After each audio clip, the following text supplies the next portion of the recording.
Good morning, everyone. This one is the 19th lecture of the Cifris Trends in Modern Cryptography. I'm Carla Mascia of the University of Trento, and in this lesson, we will see the second part on functional encryption that you started yesterday. And first of all, we talk about a subclass of functional encryption, which is called predicate encryption. And it enables fine-grained access to encrypted information, such as searching on encrypted data. The fact is that in a predicate encryption scheme, a secret key decrypts correctly if and only if information embedded into the ciphertext satisfy a predicate embedded into the secret key. And if you know identity-based encryption and attribute-based encryption, then this sentence should sound familiar for you.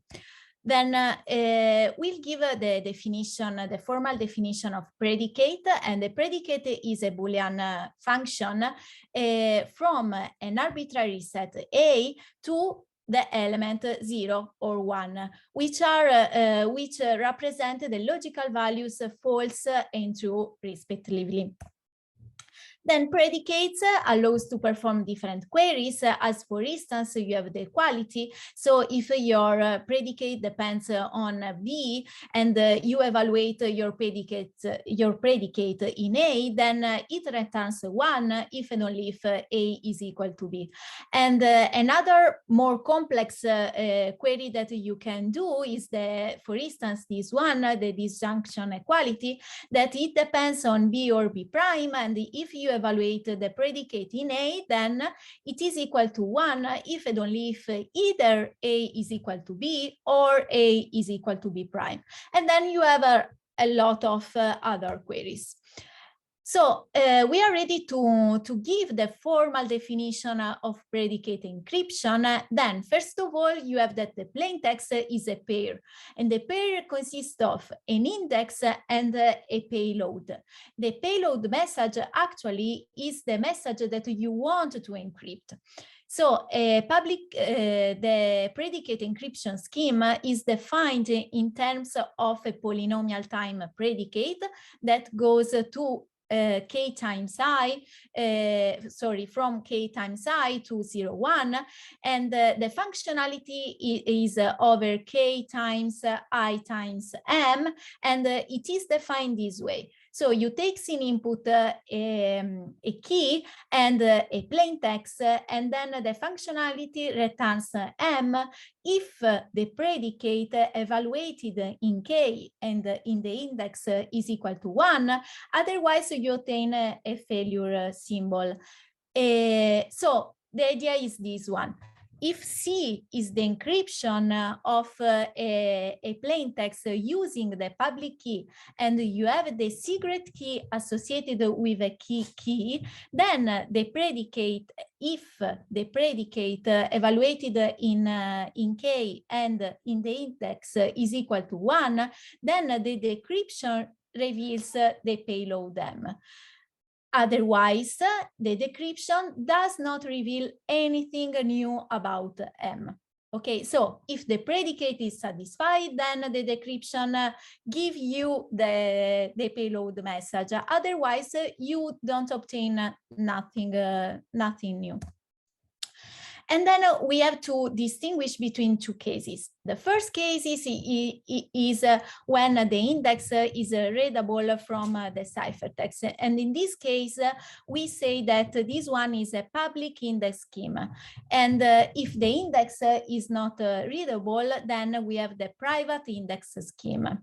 Then here there is a scheme that give an overview of the functional encryption. So we have three families. The first one is predicate encryption with public index, and here you can find the identity-based encryption and the attribute-based encryption, and both of them you saw them in previous lessons. Then we have the predicate encryption with a private index, and here you can find the anonymous identity-based encryption, the hidden vector encryption, and the inner product predicate encryption. And finally, there is another class, another family that is not constructed starting from predicates and then is beyond the predicate. And here you can find, for instance, the inner product encryption. So we say that the predicate encryption with public index include identity-based encryption and attribute-based encryption. So these one are the first example of predicate encryption with public index, and how we can consider identity-based encryption as a predicate encryption. So the ciphertext is associated with a string, which represents an identity ID. Then the secret key is associated with a string, which is an identity ID prime. And then you know that the decryption is successful if the two identities are equal. Then it is sufficient to define the predicate that go from k times I to 0, 1 defined this way. You have that the predicate take an input ID and ID prime, and it returns 1 if the two identities are equal, or 0 otherwise. And in a very similar way, you can see that also the ciphertext policy have a attribute-based encryption is a predicate encryption with public index, and how you can see this scheme as a predicate encryption. So you have that the ciphertext is associated with an access policy, phi, and the secret key is associated with a set of attributes, omega. And then the decryption is successful if omega satisfies phi. Okay, so it is sufficient to define the predicate that takes in input omega and phi, and it returns 1 if omega satisfies the access policy, and 0 otherwise. And in the same way, you can also consider the key policy attribute-based encryption, because here you have the set of attributes, and here instead of the set of attributes you have the access policy, but the predicate is actually defined the same way. You have only to change the order of k and I. Okay, so now we are ready to see something new for you, and in fact, until now, we have considered the identity-based and the attribute-based encryption system that they allow expressive forms of access control, but the index associated with the plain text is given in the clear, and you know that it is not desirable in real context. And there is no computation on the encrypted data. So to address the first issue, I mean the fact that the index is in the clear, we can define new schemes that are the anonymous identity-based encryption, id vector, and inner product predicate encryption, and then we will see them more in detail. So the first one is the anonymous identity-based encryption that, as you can imagine, is actually the same of identity-based encryption, with the only difference that you can, the identity of the plain text the identity of the plaintext can only be determined with the corresponding private key. So if you don't have the private key, then you can't recover the identity associated with the plaintext.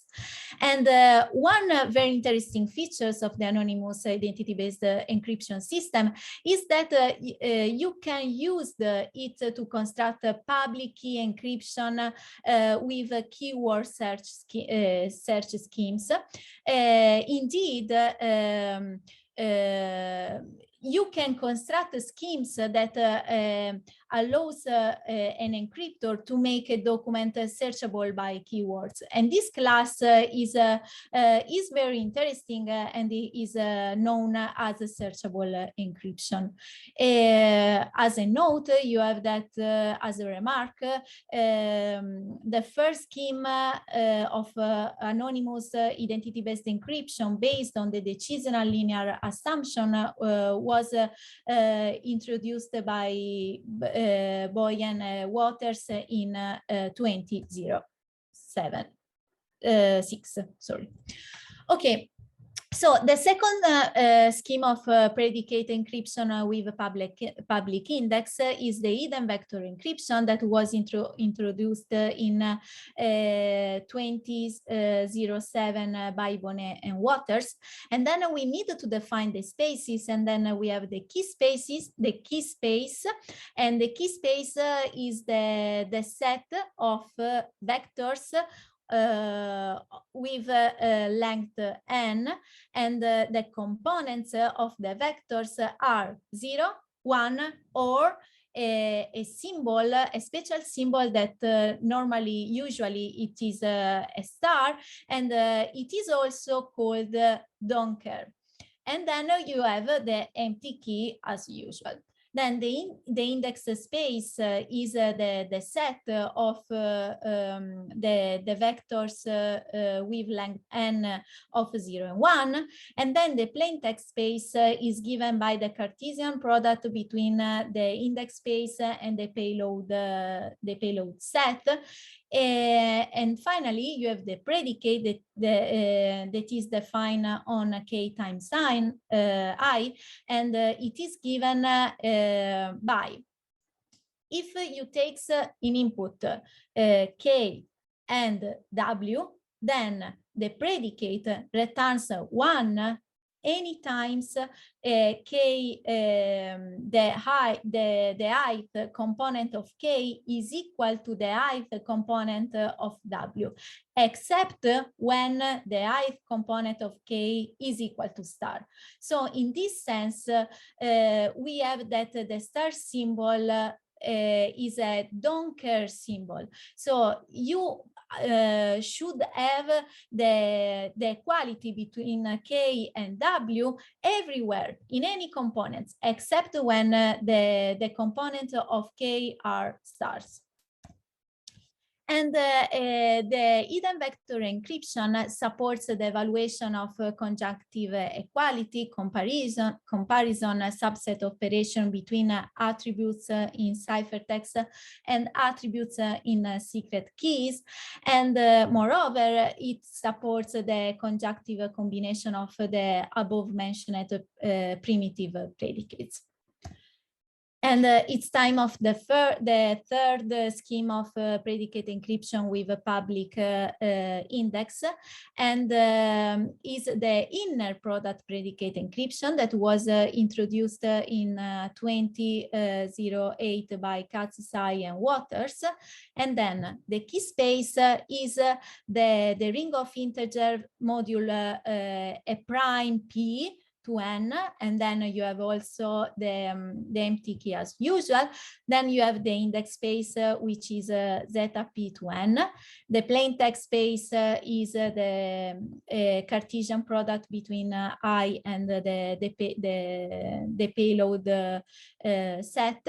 And finally, you have that the predicate defined on the key space times the index space is defined this way. You takes the predicate takes in input a key k and a w in the index space, and then it returns 1 if the inner product between k and w is equal to 0 module p. Otherwise, it returns 0. So you have a more complex condition to the predicate. You have to compute this inner product. Okay. The fact is that the inner product predicate encryption implies a predicate encryption scheme supporting different queries, and implies anonymous identity-based encryption. But what does it means? It means that an inner product predicate encryption imply another scheme. It means that we can use it to construct other schemes. So, for instance, suppose to have a inner product predicate encryption scheme with the 4 algorithms, so the setup, the key generation, the encryption, and the decryption. And then we want to construct an anonymous identity-based encryption starting from the previous one. And then we define the new scheme in this way. The setup of the anonymous IBE is the same of the setup of the inner product. Then, to create the secret key associated with the identity omega given by this vector of length n, we construct first this vector of length 2n. So in the first 10 components, we put 1, and in the last 10 components, we put omega. And then, or W, I don't remember, no, omega. Okay, and then we use the key generation algorithm with the master key and with this vector X to construct the secret key associated with X. And then the key generation of the anonymous IBE returns the secret key associated to X. And now to encrypt the message with respect to an identity omega prime, we construct first Y. In this way, we put in the first 10 component minus omega 1 prime minus omega n prime. And then in the last component, we put 1. And then we use the encryption algorithm of the inner product predicate encryption scheme to construct the ciphertext associated to Y. And then we return this ciphertext. And to decrypt, we have a ciphertext associated to Y and a secret key associated with X. And then we use the decryption algorithm of the inner product predicate encryption with in input the secret key and the ciphertext.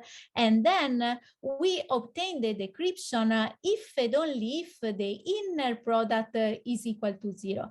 But the inner product is between X and Y. So if you take a look to X and Y, you have that the inner product is 0 with high probability if omega is equal to omega prime. And it was the condition that you need in the identity-based encryption, and so also in anonymous identity-based encryption to decrypt. So until now, so far, we have seen only functionalities that allow to recover the entire message. And it is possible when the predicate is satisfied, but it is still an all or nothing encryption. And yesterday, Irene told you that actually we want that functional encryption allow to obtain a function of the message. So not only the entire message, but a function or a partial part information about it. And the first example of a functional encryption scheme that allow actually to compute a function of the message is the inner product encryption. And it was introduced in 2015 by Abdallah, Bourse, De Caro and Poincheval, and we have that the key space is defined In this way, we have the ring of integers module P to N, and then the empty key.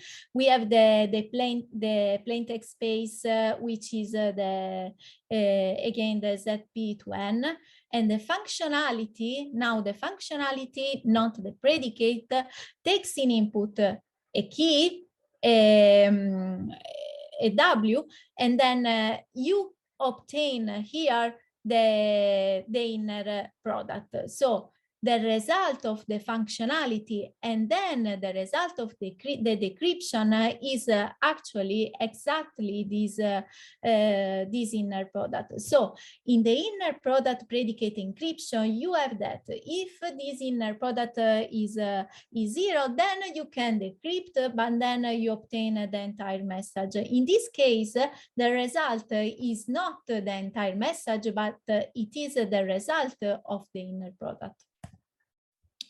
So why we are so interested in functional encryption is that there are a lot of nice application in real context as biometric identification, machine learning, statistical analysis. And here I reported a very simple example that explains you how you can use functional encryption. So assume that an hospital wants to make available patient data to a research institute to perform a statistical analysis. But the patient data, of course, are sensitive data. So instead of providing entire patient records, the hospital encrypts them and associated to each record a vector. This vector contains all relevant data for the analysis. In this way, the institute can analyze data without having access to the entire patient record. So, for instance, the inner product, it allows you to compute the average mean. So in this case, the research institute can compute some average mean or something like this without having access to the patient record in the clear. So the schemes that we have seen are very basic. I mean, we only describe a very basic scheme, but actually in a lot of application you need more complex function, more complex features, and so on. So in literature, you can find a lot of schemes that try to achieve better features as, for instance, a hierarchical. And in a hierarchical scheme means that any holder of a secret key associated with a function f can derive a secret key associated with G to a function g dot f, and other schemes try to avoid to depend only on a third part and then to an authority. So you can find a multi-authority scheme, decentralized scheme. Other scheme is a multi-input, multi-client, and you have a lot of other features that try to make the scheme more useful in real context. So to conclude, the functional encryption try to address some issues that public key encryption cannot solve, as fine-grained access control of encrypted data and computation of a specific function of the encrypted data. And as a final comment, okay, we have that several identity-based and attribute-based encryption schemes are known in literature, but also in are known some implementation of them. But this is not true for other schemes as the private index predicate encryption and inner product encryption, because you can find in literature a lot of schemes, but very few real implementation due to the high computational cost. And actually, for many dynamic scenarios, we need more schemes that compute more complex functions, because at the moment we know schemes that use inner product and use quadratic functions and probably nothing else, and then we need a more complex function. So there are a lot of research in this direction. Here there are some references, and of course it was impossible to put everything in the references, because we have seen a lot of different schemes and a lot of different classes of functional encryption. And this is the end of this lesson. So if you have a question, you can ask.